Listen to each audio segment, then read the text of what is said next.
जानबूझकर नहीं किया था, वो तो मैं। रिलैक्स, कोई बात नहीं, मैं तो बस मजाक कर रहा था। बाय द वे, मेरा नाम प्रियांशु है। और मैं दीप्ति। तुम्हें पहले कभी नहीं देखा। मेरा आज ही पहला दिन है। मेरा कोई दोस्त नहीं है और ना ही मैं यहाँ किसी को जानता हूँ, तो क्या तुम मुझे कॉलेज दिखाओगी?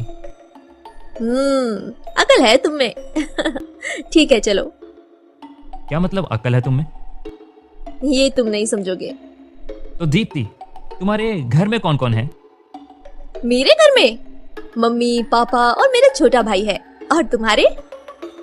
मेरे घर में मम्मी, पापा, दादी है। हम बहुत मजे करते हैं। तुम जानती हो, हम 2 दिन पहले यहाँ शिफ्ट हुए हैं, इसीलिए कॉलेज घूमने के बाद तुम्हें शहर भी घुमाना होगा, देख लो।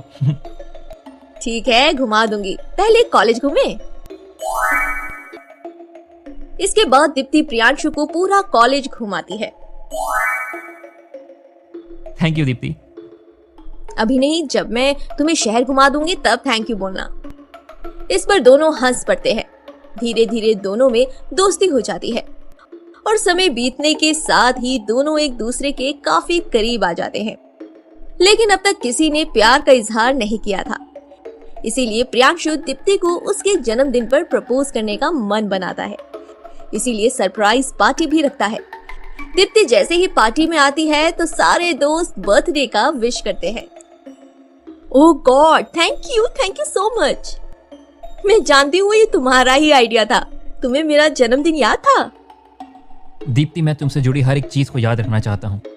अच्छा, कब तक? उम्र भर। बस तुम्हें मुझ पर भरोसा करना होगा। दीप्ति, मैं तुमसे बेहद प्यार करता हूँ। I love you Deepti, I love you. I love you too. इसके बाद ही दीप्ति केक काटती है और सब सेलिब्रेट करते हैं।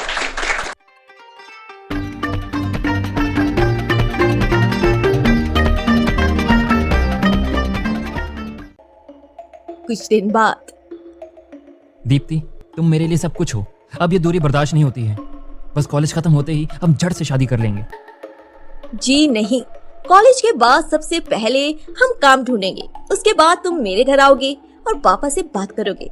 उसके बाद शादी। हाँ तो चलो, अंकल से अभी बात कर लेते हैं। जनाब, इतनी भी जल्दी क्या है? पहले काम, उसके बाद घर आना, ठीक है? ठीक है, जो हुक्म हो आपका। लेकिन तुम मेरे घर तो जा ही सकती हो ना? नहीं, आज नहीं, फिर किसी दिन। आज ही। मैंने अपनी माँ से कहा था कि आज तुम्हारी होने वाली बहू आने वाली है, तो कुछ स्पेशल बना के रखना। प्रियांशु प्लीज यार, फिर कभी चलते हैं। कोई प्लीज नहीं, तुम अभी मेरे साथ जा रही हो। प्रियांशु दीप्ति को अपने घर ले जाता है। प्रियांशु की मम्मी मालती दीप्ति को देखकर बहुत खुश हो जाती है। वाह बेटा, बहू तो देखने में बहुत अच्छी है।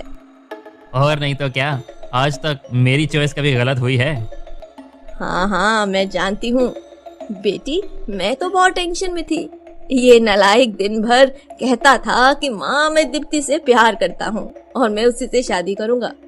लेकिन तुम्हें देखने के बाद तो दिल को ठंडक पहुँच गई है। तुम बहुत सुंदर हो बेटी। अरे, सिर्फ देखने में ही अच्छी है या फिर कुछ काम भी जानती है? मेरा एक लौता पोता है, मैं किसी भी अरे गहरे से शादी नहीं करवा सकती हूँ। अरे दादी, क्या कह रही हो? दीप्ति को सब कुछ आता है। दीप्ति प्लीज, दादी की बात का बुरा मत मानना। दादी तो ऐसे ही बोलती रहती हैं, लेकिन दिल की बहुत अच्छी हैं। हाँ बेटा, तुम खड़ी क्यों हो? आओ बैठो। वैसे तुम्हारे घर में कौन कौन है? माँ, मैंने बताया तो था आपको। तो क्या हुआ? हाँ कहो बेटी। घर में मम्मी है, पापा है और मेरा एक छोटा भाई है। वाह, देखो बेटी, तुम दोनों एक दूसरे को पसंद करते हो और शादी भी करना चाहते हो। प्रियांशु के पापा और मुझे कोई दिक्कत नहीं है, लेकिन मुझे दिक्कत है।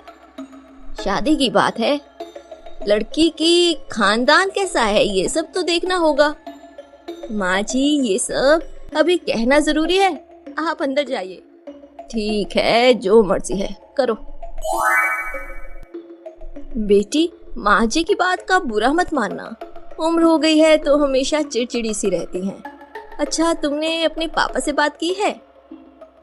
हाँ, लेकिन पापा चाहते हैं कि पहले अपने करियर पे ध्यान दे, फिर शादी करें। हाँ, ये भी ठीक है।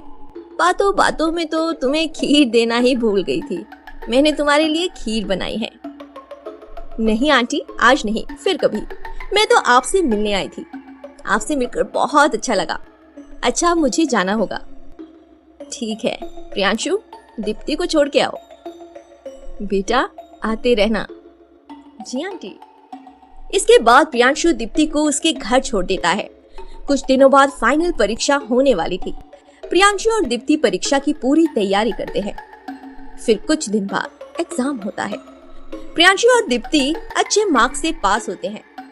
चलो, ये जंग तो जीत ली।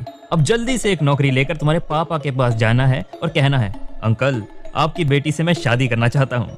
लड़का पढ़ा लिखा है और लड़के के पास अच्छी नौकरी भी है। क्यों, कैसी रही? अच्छा है, पर सिर्फ कहने से नहीं होगा, करना भी होगा। हाँ हाँ, बंदा आपके लिए कुछ भी कर सकता है। बस आप हुक्म तो कीजिए, इस बंदे को क्या करना होगा। तो हुक्म ये है कि तुम बस जल्दी से जॉब ढूंढ लो। दोनों बड़ी कंपनियों में जाते हैं और इंटरव्यू देते हैं, लेकिन नौकरी नहीं मिलती। करीब 2 महीने बीत जाते हैं। फिर दीप्ति को एक आईटी कंपनी में नौकरी मिल जाती है। दीप्ति बहुत खुश हो जाती है और वह प्रियांशु को बताने आती है। प्रियांशु, तुम जानते हो, मैंने जो भी यानी 2 दिन पहले इंटरव्यू जो भी दिया था ना, मेरा वहां पर सिलेक्शन हो गया है। मुझे एचआर का पोस्ट मिला है। ओह, कांग्रेट्स। क्या हुआ प्रियांशु, तुम्हें भी जॉब मिल जाएगी? तुम कोशिश तो कर रहे हो। मेरी तरफ देखो, देखो, भरोसा रखो, सब ठीक होगा। मैं तुम्हारे साथ हूँ ना। चलो अब हंस के दिखाओ। चलो चलो, ये मेरा हुक्म है।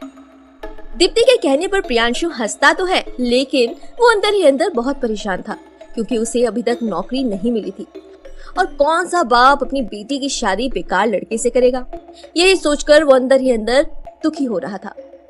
फिलहाल प्रियांशु किसी तरह अच्छी नौकरी की तलाश में था, ताकि वह दीप्ति से शादी कर सके। इसीलिए वह दिन रात मेहनत करता है। देखते ही देखते एक और महीना पार हो जाता है, लेकिन प्रियांशु को अभी भी नौकरी नहीं मिली थी। फिर एक दिन उसकी मेहनत रंग लाती है और उसे एक ऑफिस में बड़े पद पर नौकरी मिल जाती है। प्रियांशु बहुत खुश था और वह दीप्ति को सबसे पहले खुशखबरी सुनाना चाहता था। इसीलिए वह दीप्ति को फोन करता है। हाँ बोलो। दीप्ति, मुझे नौकरी मिल गई है। क्या, सच में? हाँ, सच में। अच्छा सुनो, कोई अच्छा सा बहाना करो और जल्दी से आ जाओ। थोड़ा मुश्किल है, पर मैं आती हूँ। इसके बाद दीप्ति किसी तरह ऑफिस से निकलकर प्रियांशु से मिलने आती है। तो फाइनली तुम्हें जॉब मिल गई। हाँ, बस कल ही मैं अंकल के पास जाऊंगा और तुम्हारा हाथ मांगूंगा। ठीक है, तो कल मैं ऑफिस से छुट्टी ले लूंगी। और हाँ, कोई अच्छी शर्ट पहन कर आना। ठीक है। और सुनो, समय से आना, पापा समय के बहुत पक्के हैं। पापा है या कोई मास्टर है? Shut up. मैं तो बस मजाक कर रहा था। तुम कल का टेंशन मत लो, मैं सब कुछ संभाल लूंगा। फिलहाल अभी हम मंदिर जा रहे हैं। क्या, अभी शाम को? हाँ, मैंने भगवान से प्रार्थना की थी, मुझे जिस दिन जॉब मिलेगी ना, मैं उसी दिन नारियल चढ़ाऊंगा, वो भी तुम्हारे हाथों। अच्छा, तो इसका मतलब है ये नौकरी घूस से मिली है? क्या कहा तुमने? मैंने घूस दिया है? छोड़ो, मैं तो मजाक कर रही थी। हाँ, अच्छा मजाक कर रही थी, लेकिन मैं मजाक नहीं कर रहा हूँ। हम अभी मंदिर जा रहे हैं। अच्छा बाबा, चलो। इसके बाद दोनों मंदिर में जाकर पूजा करते हैं। फिर कुछ देर बाद अपने अपने घर चले जाते हैं। प्रियांशु की नौकरी मिलने से उसके घर में सब खुश थे। तेरे पापा सुनेंगे तो खुश हो जाएंगे। और हाँ, अब तो जल्दी से दीप्ति को इस घर में ले आओ। माँ, मैं कल ही जाऊंगा। कैसा जमाना आ गया है, अब लड़के खुद अपने रिश्ते की बात करने जा रहे हैं। बड़े बूढ़ों की तो कोई जरूरत ही नहीं रही। दादी, बड़े बूढ़ों की जरूरत वहाँ होती है जहाँ लड़का और लड़की अनजान हो, और हम दोनों तो पहले से एक दूसरे को पसंद करते हैं। मैं एक बार कल बात करके आता हूँ, उसके बाद आप सभी को ही देखना है सब कुछ। ठीक है, जा, लेकिन पैसे लेगा कि ऐसे फ्री में करेगा? माँ जी, ये आप क्या कह रही हैं? ये बच्चे तो एक दूसरे से प्यार करते हैं, हमें कोई पैसा नहीं चाहिए। ठीक है, इस बुढ़िया का सुनता ही कौन है। करो, अपनी मर्जी से ही सब कुछ करो। दादी बड़बड़ाती हुई अपने कमरे में चली जाती है। बेटा दादी की बातों पर ध्यान मत दो, कल जाकर दीप्ति के पापा से अच्छे से बात करना। जी माँ। चलो जल्दी से हाथ मुंह धो लो, मैं खाना लगाती हूँ। ठीक है माँ। अगले दिन ऑफिस के बाद प्रियांशु दीप्ति के घर जाता है और दीप्ति के पापा से बात करता है।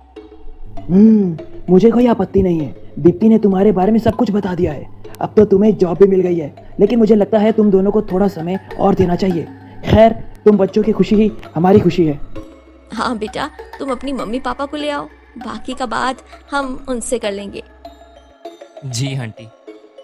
कुछ दिनों बाद प्रियांशु अपने परिवार के साथ दीप्ति के घर आता है और दोनों परिवार मिलकर शादी की तारीख तय करते हैं और फिर शादी की तैयारियां जोरों शोरों से शुरू हो जाती है। प्रियांशु दूल्हे के वेश में काफी जच रहा था, वहीं दूसरी तरफ दीप्ति दुल्हन के लिबास में भी बहुत खूबसूरत लग रही थी। दीप्ति, तू बहुत सुंदर लग रही है, देखना कहीं जीजा जी घायल होकर गिर ना पड़े। मैं तो ये सोच रही हूँ कहीं जीजा जी पागल ना हो जाए। चुप। अरे लड़कियों, अब दीप्ति को परेशान करना बंद करो, जाओ देखो बारात आ रही है या नहीं। जी आंटी। बेटी तो बहुत सुंदर लग रही है, तुझे किसी की नजर ना लगे। माँ, दिन कैसे बीत जाते हैं पता ही नहीं चलता। आज मेरी छोटी गुड़िया किसी की दुल्हन बनने जा रही है। बेटी ससुराल में सबसे अच्छे से बात करना, सबका ख्याल रखना और अगर कोई कुछ कह दे तो बुरा मत मानना। याद रखना, जब तक तू उन्हें अपना नहीं मानेगी तब तक वो भी तुझे अपना नहीं मानेंगे। इसीलिए आज के बाद तेरा ससुराल ही तेरे लिए सबसे पहला होगा। माँ, तुम यहाँ क्या कर रही हो? उधर पापा कब से तुम्हें ढूंढ रहे हैं, जल्दी आओ। है इस आदमी से तो ना तो कुछ संभलता ही नहीं है। जब तक मैं ना रहूं तब तक कुछ नहीं होने वाला। चलो। उधर प्रियांशु के घर में भी सब बहुत खुश रहते हैं। सभी मेहमान बारात में जाने के लिए तैयार होते हैं। प्रियांशु का ममेरा भाई गुलशन और फुफेरा भाई रघु बारात में जाने के लिए कुछ ज्यादा ही एक्साइटेड रहते हैं। रघु भैया, जरा देखो तो मैं कैसा लग रहा हूँ। अच्छे लग रहे हो बेटा, लेकिन मुझसे ज़्यादा नहीं। देखना, आज लड़कियों की नज़र मुझ पर ही रहेंगी। वो तो वहाँ जाने के बाद ही पता लगेगा। अच्छा, हमारी होने वाली भाभी की कोई बहन है कि नहीं? यही तो दुख की बात है, बहन कोई है ही नहीं। हाँ, पर सहेली ज़रूर हो सकती है। हाँ रघु भैया, तुमने सही कहा। आज ना प्रियांशु भैया की शादी में धमाल करना है। अच्छा, सुना है ये अरेंज कब लव मैरिज हुई है? हाँ, सुना तो मैंने भी है, पर मानना पड़ेगा प्रियांशु भैया बड़े भाग्यशाली हैं। एक तरफ नौकरी, दूसरी तरफ छोकरी। तो तुम लोग भी कर लो एक एक छोकरी, नालायको। अरे दादी, आप है ना? क्यों रघु भैया? हाँ, दादी से बेहतर कोई छोकरी हो सकती है क्या? चल भाग यहाँ से और जरा जाकर देखो बारात में जाने वाली गाड़ी अभी तक आई कि नहीं। तुम लोगों के सजने संवरने का चक्कर में कहीं लेट ना हो जाए। जी, अभी जाते हैं। पूरा घर गंदा कर दिया। इसी तरह दोनों परिवारों के रिश्तेदार और दोस्त शादी को लेकर काफी उत्साहित थे। दूसरी तरफ दीप्ति के पापा एक जगह बैठे हुए भारी मन से अपनी बेटी के जाने के बारे में सोच रहे थे। क्या हुआ? आप यहाँ अकेले क्यों बैठे हैं? कल बेटी चली जाएगी और ये घर सूना हो जाएगा। बेटी तो पराया ही होती है ना, एक ना एक दिन तो हर बेटी को अपना घर छोड़ना पड़ता है। चलिए अब आप अपना मन खराब मत कीजिए, अभी बहुत काम बाकी है। हाँ चलो, जरा बिट्टू को फोन करके पूछो, बोलो बारात कहाँ तक पहुंची है। हाँ कहती हूँ, लेकिन ये लड़का मिले तब तो पता नहीं कहाँ है। ठीक है, मैं देखता हूँ। दूसरी तरफ प्रियांशु कुछ दोस्तों के साथ अपने कमरे में बैठा होता है, तभी उसके पापा आ जाते हैं। अरे बेटा, ये गाड़ी वाले का नंबर तो देना, समय तो हो गया है, अभी तक पता नहीं क्यों नहीं आए। दोनों पक्षों में शादी की तैयारियां तो धूमधाम से हो रही थी, लेकिन बारात की गाड़ियों का अता पता ही नहीं था। प्रियांशु ड्राइवर को फोन करता है तो पता चलता है कि गाड़ी में कुछ प्रॉब्लम हो गई थी और अगले आधे घंटे में गाड़ी पहुंच जाएगी। ये खबर बिट्टू को भी पता चलता है और वो घर में सबको बोल देता है। ये सुनकर दीप्ति की सहेलियां दीप्ति की खिंचाई करने लगती है। अरे दीप्ति, जीजा जी तो बहुत स्लो निकले, देखना कहीं पहली रात में स्लो ना पड़ जाए। चुप रहो, ऐसा कुछ नहीं है, जो देर से आते हैं ना वो चमकते भी खूब है। कुछ देर में बाराती जाने वाली सभी गाड़ियां दूल्हे के घर पहुंच जाती है और उसके बाद सभी रिश्तेदार एक एक गाड़ी में बैठने के लिए तैयार हो जाते हैं। लो भाई गुलशन, आखिर गाड़ी आ ही गई। अरे भैया, मेरा गेटअप सही है ना? बेटा ये गेटअप मेकअप बाद में देखना, चलो जल्दी से गाड़ी में बैठो, पहली देर हो गई है। अरे कोई देखो प्रियांशु गाड़ी में बैठा है कि नहीं बैठा। ताऊ आप ही क्यों नहीं देख लेते? बेटा बारात में खिड़की वाली सीट मिलना बहुत ही मुश्किल है, एक बार उतरते ही खेल खत्म। अरे क्या हुआ, प्रियांशु गाड़ी में बैठा कि नहीं? हाँ भैया, प्रियांशु बैठ गया। चलो अब धीरे धीरे गाड़ी छोड़ना शुरू करो। इसके बाद एक एक गाड़ी छोड़ जाती है।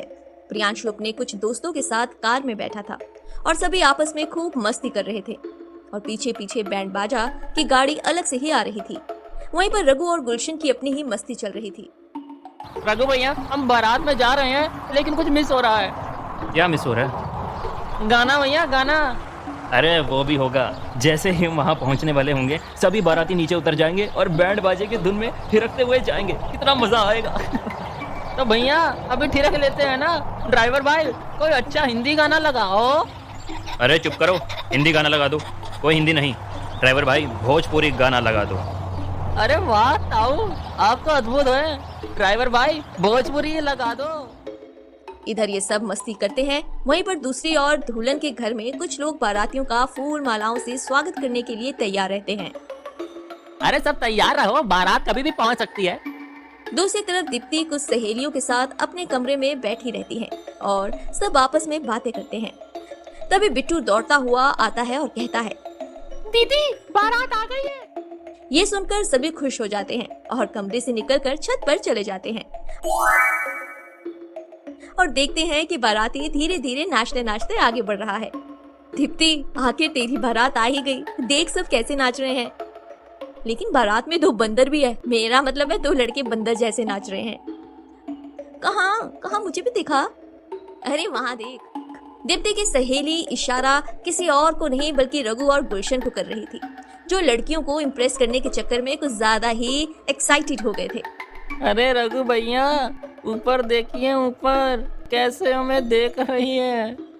अरे हाँ, लगता है ये भाभी की सहेलियां हैं, हमें देखकर हंस रही हैं।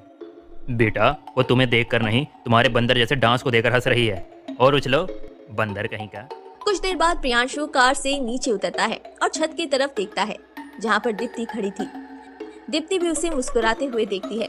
इसी बीच दुल्हन पक्ष के कुछ रिश्तेदार बाराती के साथ डांस करने लगते हैं और दीप्ति की सहेलियां भी छत से उतरकर सबके साथ डांस करने लगती है।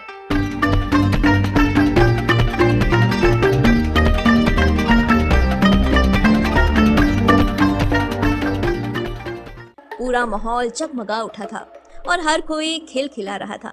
इसके बाद धीरे धीरे सभी बाराती अंदर जाते हैं और उनका फूल मालाओं से स्वागत किया जाता है। दीप्ति के पापा और कुछ रिश्तेदार हाथ जोड़कर एक एक बाराती को उन्हें आराम से घर में जाने के लिए इशारा करते हैं। तभी प्रियांशु के पापा दीप्ति के पापा से मिलते हैं। आइए भाई साहब, आइए। आने में कोई तकलीफ तो नहीं हुई? अरे कैसी बातें कर रहे हैं, भला अपने ही घर में आने में कैसी तकलीफ? वैसे आपने बहुत अच्छा सजाया है। जी धन्यवाद भाई साहब, चलिए आइए अंदर आइए। उधर दीप्ति की माँ भी बारात में आए हुए महिलाओं का स्वागत करती है। कुछ देर बाद सभी बारातियों को नाश्ता कराया जाता है और बाराती भी मजे से खाते हैं। मानना पड़ेगा, कितना अच्छा स्वागत किया है। हाँ, और उतना ही अच्छा नाश्ता भी है। वैसे सुनने में आया है अपना प्रियांशु बिना दहेज का शादी कर रहा है। हाँ, बहुत बड़ा मन है प्रियांशु का। वो तो है। उधर कुछ बाराती दीप्ति को देखते हैं और इनमें रघु गुलशन भी रहते हैं। गुलशन, भाभी तो बहुत सुंदर है। मैं भाभी की सहेलियों को देख रहा हूँ, वो भी कुछ कम नहीं है। अरे ये तो वही लड़कियां हैं जो मैं छत से देख रही थी। भाभी से बात करनी होगी और सेटिंग करवानी होगी। अच्छा आइडिया है। तभी एक सहेली बोलती है, अगर आपका देखना हो गया हो तो क्या हम दीप्ति को लेकर नीचे मंडप पर जा सकते हैं? अरे हाँ, क्यों नहीं, चलो चलो, रास्ता छोड़ो। मंडप पर प्रियांशु बैठा रहता है जहाँ पर पंडित जी मंत्र पढ़ रहे थे। तभी कुछ देर में दीप्ति को भी मंडप में लाया जाता है और वह प्रियांशु के सामने बैठती है। दोनों एक दूसरे को एक नजर देखते हैं और मुस्कुराते हैं। पंडित जी धीरे धीरे शादी की रस्में शुरू करते हैं और दूसरी तरफ शादी में आए लोग और बाराती खाना खाते हैं, कुछ तारीफ करते हैं और कुछ सब ठीक है, लेकिन दाल बहुत पतली है। मेरे राजू की शादी में उसके ससुराल वालों ने कितनी अच्छी दाल खिलाई थी। रहने दो बहन, मैं भी वहीं पर थी, दाल कम पानी ज्यादा था। ओ हाँ, तुम भी थी। एक तरफ शादी चल रही थी, एक तरफ लोग खाना खा रहे थे और एक तरफ महिलाओं की मंडली बैठी थी। एक तरफ बड़े बुजुर्ग भी गपशप कर रहे थे और एक तरफ लड़के लड़कियों को इम्प्रेस करने में लगे हुए थे। धीरे धीरे समय बीतता गया और अब 7 फेरे शुरू हो गए। पंडित जी मंत्र पढ़ रहे थे, दीप्ति और प्रियांशु फेरे ले रहे थे और कुछ समय बाद शादी संपन्न होती है। तो आज से आप दोनों पति पत्नी हैं। आज से आप दोनों के लिए एक नए जीवन की शुरुआत हो रही है। भगवान आप दोनों की जोड़ी हमेशा बनाए रखे। आइए अब आप सभी एक एक करके आए और वर वधू को आशीर्वाद दें। पंडित जी के कहने पर सभी बड़े बुजुर्ग एक एक करके दोनों को आशीर्वाद देते हैं और दोस्त बधाई देते हैं। इस तरह धीरे धीरे रात कटती है और सब दुल्हन की विदाई की तैयारी करते हैं, जहां हर कोई भावुक हो गया था। बेटी अच्छे से रहना, और हाँ, मैंने जो कहा था याद रखना। हाँ माँ तुम अपना भी ख्याल रखना और पापा का भी ख्याल रखना। बेटा मेरी चिंता मत करो, बस तुम खुश रहना। और हाँ, अगर कोई जरूरत हो तो बेझिझक कहना। बेटा दीप्ति का ख्याल रखना, और अगर हमसे कोई भूल हो गई हो तो माफ करना। अरे पापा, ये आप क्या कर रहे हैं? हाथ मत जोड़िए। आप चिंता मत कीजिए, दीप्ति आज से मेरी जिम्मेदारी है। मैं दीप्ति का हमेशा ख्याल रखूंगा। आई लव हर। अरे भाई साहब, आप बिल्कुल चिंता मत कीजिए, दीप्ति हमारे घर में बेटी की तरह रहेगी। अब हमें जाने की अनुमति दें। इसके बाद दीप्ति फूट फूट कर रोने लगती है और अपने भाई, माँ, पापा और दोस्तों के गले लग जाती है। प्रियांशु उसे संभालने की कोशिश करता है और धीरे से उसे कार की ओर ले जाता है। दीप्ति के घर वाले भी रो पड़े। दीप्ति कार में बैठ जाती है और इसी के साथ उसकी विदाई भी हो जाती है। दीप्ति कार में बैठ जाती है और इसी के साथ उसकी विदाई भी हो जाती है। वहीं दूसरी तरफ प्रियांशु के घर में बहू के स्वागत की तैयारी हो रही थी। भाभी, वे लोग निकल गए हैं, कभी भी यहाँ पहुँच सकते हैं। आप जल्दी से स्वागत की थाली सजा दीजिए। अभी लाती हूँ। प्रियांशु की माँ बहुत खुश थी। वो नई बहू की स्वागत के लिए तैयार रहती है। कुछ देर बाद गाड़ी आती है। तभी एक छोटा सा बच्चा दौड़ता हुआ अंदर आता है। नानी नानी, मामू मामी को लेकर आ गए। अरे सब तैयार हो जाओ।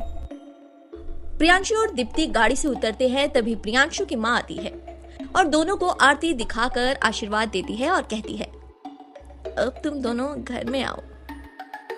प्रियांशु के घर में एक रस्म थी, जहां पर उसके छोटे भाई बहन घर में घुसने पर उससे कुछ पैसे या फिर गिफ्ट मांगते थे।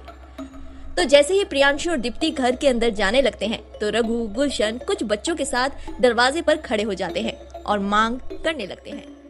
अरे भाभी, इतनी जल्दी क्या है? आप बिना कुछ दिए अंदर नहीं जा सकते, क्यों गुलशन? हाँ एकदम सही है। चलिए ज्यादा नहीं तो 5001 रुपए दे दीजिए, हम उसी में खुश हो जाएंगे। इसके बाद आप अंदर जा सकते हैं। ये हुई ना बात। रास्ता छोड़ दो, बाद में कुछ दे देगी। अब बाद में नहीं, अभी ही देना होगा, नहीं तो अंदर नहीं जाने देंगे। चलिए भाभी, अब जल्दी भी कीजिए। दीप्ति के साथ उसकी एक सहेली भी आई थी जो बहुत चालाक थी।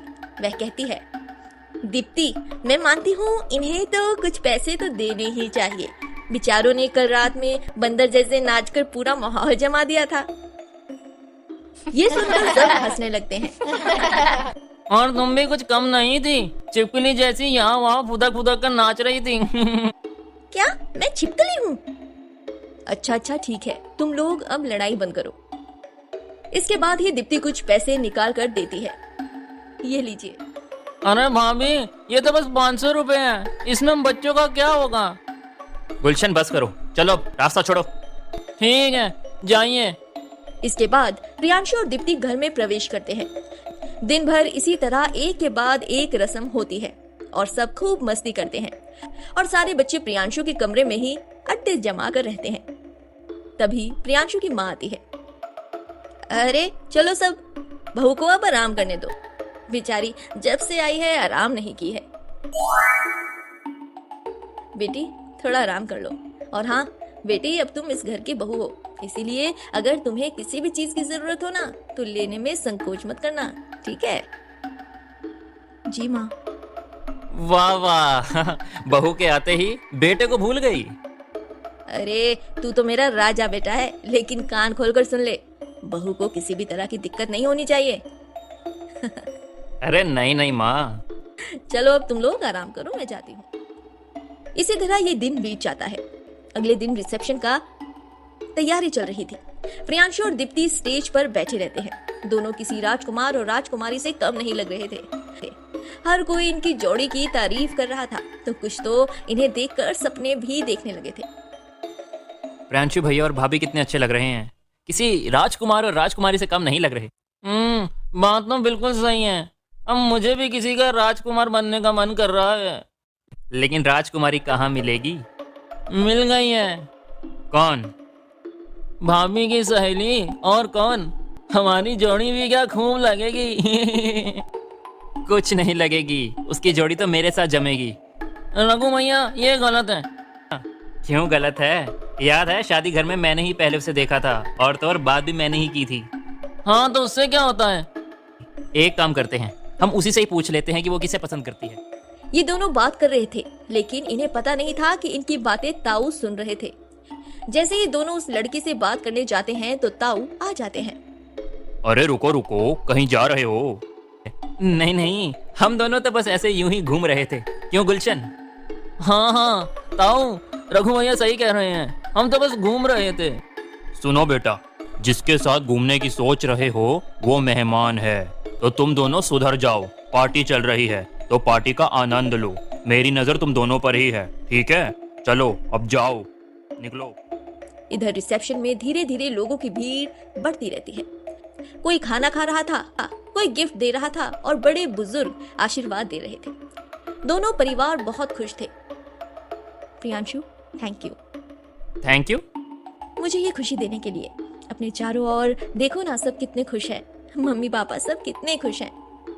मेरे दादाजी हमेशा कहा करते थे कि शादी एक त्योहार है बेटा, जहाँ सब आते हैं, आपस में दुख सुख बांटते हैं, दो परिवारों के लोग एक होते हैं और पूरा समाज इस त्योहार का साक्षी होता है। अच्छा, तो इसीलिए तुम हमेशा शादी करने की जल्दी में थे।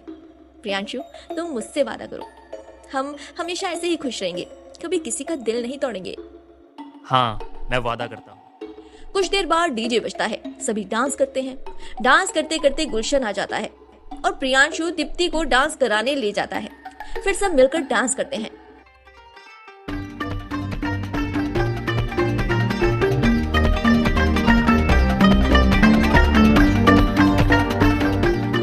करीब देर रात को पार्टी खत्म होती है। अगले ही दिन सभी मेहमान एक एक करके चले जाते हैं। दीप्ति घर की सफाई करने लगती है। तभी प्रियांशु की माँ आती है और कहती है, अरे अरे अरे बेटी, तुम ये सब क्या कर रही हो? अभी तुम्हारी शादी को सिर्फ 2 ही दिन हुए हैं और तुमने घर का काम करना शुरू भी कर दिया। हिलाओ, मैं करती हूँ। नहीं माँ, मैं करती हूँ ना। जिद मत करो, आस पड़ोस वाले देखेंगे तो क्या कहेंगे। हिलाओ, मैं करती हूँ। ठीक है माँ। कुछ देर बाद प्रियांशु कमरे में आता है। वह बहुत खुश रहता है। ओहो, क्या बात है जनाब, मन ही मन मुस्कुरा रहे हैं। तुम भी सुनोगी तो खुश हो जाओगी। अच्छा चलो, तब बताओ क्या बात है। तुम्हें याद है हम पहली बारी कहाँ मिले थे? कॉलेज में? नहीं, उससे पहले। ओह, मैं तो भूल ही गई। हम तो पहली बार मनाली में मिले थे। हाँ, तो हम हनीमून के लिए मनाली जा रहे हैं। क्या? दीप्ति, मैं चाहता हूँ जहाँ हमारी पहली मुलाकात हुई थी वहीं से हम अपने नए जीवन की शुरुआत करें। तो जल्दी से सामान पैक करो, हम कल सुबह निकल रहे हैं। इसके बाद अगली सुबह प्रियांशु और दीप्ति मनाली के लिए निकल जाते हैं और कुछ घंटे बाद वहां पर पहुंचते हैं।